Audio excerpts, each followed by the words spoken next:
no mercado nos últimos dias. Assim como eu também tenho certeza que você observou nos muitos ovos de chocolate que os supermercados têm vendido. A preços exorbitantes, diga-se por sinal, né? Porque se a gente vai olhar lá, o ovo tem 150 gramas e custa mais de 60, 70 reais, sei lá, dependendo da marca. Amanhã já é a Páscoa. E muitas famílias estão já com seu estoque de ovos de chocolate, mesmo com esses preços absurdos, para presentearem uns aos outros. Não estou criticando o ato de comprar ovos não, tá bom? Mas esses ovos de chocolate, que são bem gostosos, por sinal, escondem a verdadeira Páscoa.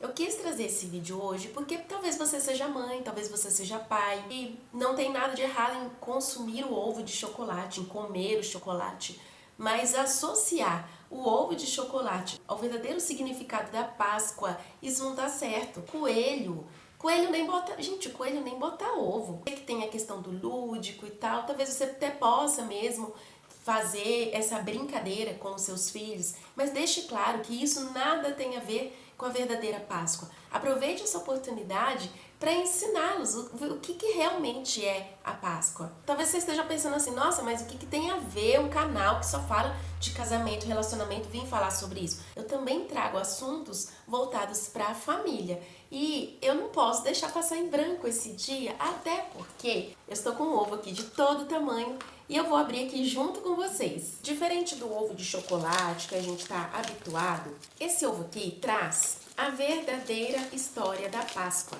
A história que está sendo escondida pelos ovos de chocolate. E eu vou contar essa história aqui para vocês. Então agora, nesse momento do vídeo, chama as crianças lá da sua casa, chama a sua família para assistir junto com você, porque o que está escondido dentro desse ovo, a verdadeira história da Páscoa, que os ovos de chocolate escondem, eu vou mostrar aqui hoje para vocês. A Páscoa é a história de Jesus. Ele é o Cordeiro de Deus e a verdadeira Páscoa é sobre ele. Não tem nada a ver com coelhinho. Originalmente, a Páscoa é um feriado judeu e que representa a libertação do povo de Deus da escravidão do Egito. Nos dias de hoje, a Páscoa representa a libertação do povo de Deus da morte eterna que é o inferno. E isso se deu por meio de um cordeiro, que foi o Cordeiro perfeito, que foi Jesus. A Páscoa é a passagem de um tempo de escravidão para a libertação. Antes, o povo hebreu era escravo na terra dos egípcios, e hoje nós fomos libertos da escravidão do pecado por meio de Jesus. E esse ovo aqui, ele conta justamente sobre isso. Na semana da Páscoa dos hebreus, Jesus entrou na cidade de Jerusalém montado num jumentinho que ele pegou emprestado. Esse jumentinho nunca tinha sido montado antes por ninguém. Muitas pessoas que estavam ali na cidade, que estavam indo para comemorar a Páscoa, ainda vale lembrar que era a Páscoa dos judeus pela libertação do povo, né, da escravidão lá do Egito. Muitas pessoas estavam em Jerusalém, mas eles já tinham ouvido falar de Jesus e muitos criam que Jesus era o Messias, o que Deus enviou para libertá-los do pecado. Muitos criam na promessa. Então, esses que criam na promessa estavam ali e viram que, quando ouviram falar que Jesus estava se aproximando, eles pegaram ramos de palmeiras e saíram ao encontro de Jesus e saíram gritando, felizes e comemorando. Hosana, bendito o Rei que vem em nome do Senhor. Hosana significa salva-nos. É um clamor de salva-nos, Senhor. Eles estavam reconhecendo que Jesus era Deus. Foi um momento muito emocionante. Lembra? Eles estavam numa festa para comemorar a libertação dos seus antepassados da escravidão do Egito. E como eles eram escravos no Egito, Faraó judiava muito deles. Então, eles começaram a clamar a Deus para que enviasse um libertador, para que os tirasse da terra do Egito. E eu sei que todo mundo já ouviu falar de Moisés. Moisés foi o homem que Deus enviou para libertar o povo. E aí Moisés falou com o Faraó. Faraó endureceu o coração e não deixou o povo ir. Deus enviou várias pragas, foram 10 no total. A última de todas foi a morte dos primogênitos, como castigo porque Faraó não quis libertar o povo. Só que nada aconteceu aos filhos do povo de Deus. Eles foram libertos e para que isso acontecesse, eles tinham, cada família hebreia precisava sacrificar um cordeiro, marcar a porta das suas casas com o sangue desse cordeiro, para que a morte não entrasse na casa deles. O faraó ficou tão irado porque o próprio filho dele morreu, que ele acabou expulsando o povo, mandando o povo sair rápido dali. Então o povo foi liberto. A partir daí, a Páscoa se tornou uma das maiores festas do povo judeu. Então eu pergunto para vocês, onde que o coelhinho entra nessa história? Onde que o ovo de chocolate entra nessa história? O maior símbolo da Páscoa é o cordeiro que foi morto para salvar os hebreus. E aí Jesus convidou seus melhores amigos para passarem a Páscoa, o feriado da Páscoa com ele lá em Jerusalém. Eles estavam sentados à mesa, comemorando a Páscoa. Jesus pegou o pão e também o cálice, que era o alimento para comemorar a Páscoa ali de Jesus com os amigos dele. Jesus explicou que o pão partido, porque ele partiu o pão. O pão partido representava o próprio corpo de Jesus, que seria sacrificado, e o vinho representava o sangue, que seria derramado para perdão e libertação do povo de Deus. Lembra do sangue do cordeiro que foi passado nas portas? Jesus estava falando sobre o sangue do cordeiro perfeito, que seria derramado sobre o madeiro, que era a cruz, representando a libertação do povo de Deus do pecado, gente. Mas você sabe o que é pecado? Eu vou falar pra você exatamente como a gente fala com as crianças.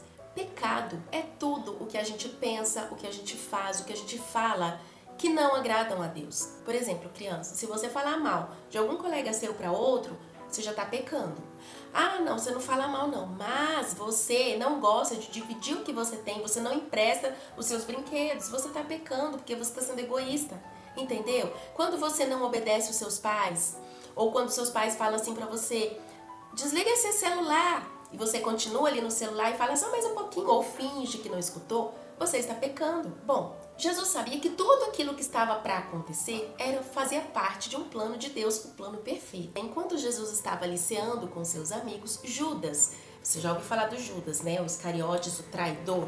Judas saiu do meio ali da refeição e foi trair Jesus. Ele vendeu Jesus por 30 moedas de prata. Ele foi dizer aos soldados onde eles iriam encontrar Jesus para que eles pudessem prendê-lo no momento apropriado. E sabe, apesar de tudo ser um plano perfeito de Deus, apesar de Jesus ser o próprio Deus, ele também estava ali como homem, ele se fez homem, para estar no meio do povo, para cumprir o propósito de Deus. Então, como homem, ele também sentia dor e ele estava muito angustiado, muito aflito, porque ele sabia de tudo que ele iria enfrentar. Após a refeição, ele saiu para orar a Deus, pedindo a Deus para que o ajudasse, para que lhe desse força para enfrentar tudo o que estaria para acontecer. Após a oração, os soldados encontraram Jesus, amarraram ele e o prenderam e o levaram para ser julgado. Procuraram motivos para condená-lo à morte, mas não encontraram nada. Porque Jesus era o Filho perfeito de Deus, ninguém pôde achar mal nenhum nele. Ele nunca pecou, ele nunca fez nada errado, muito diferente de você e eu.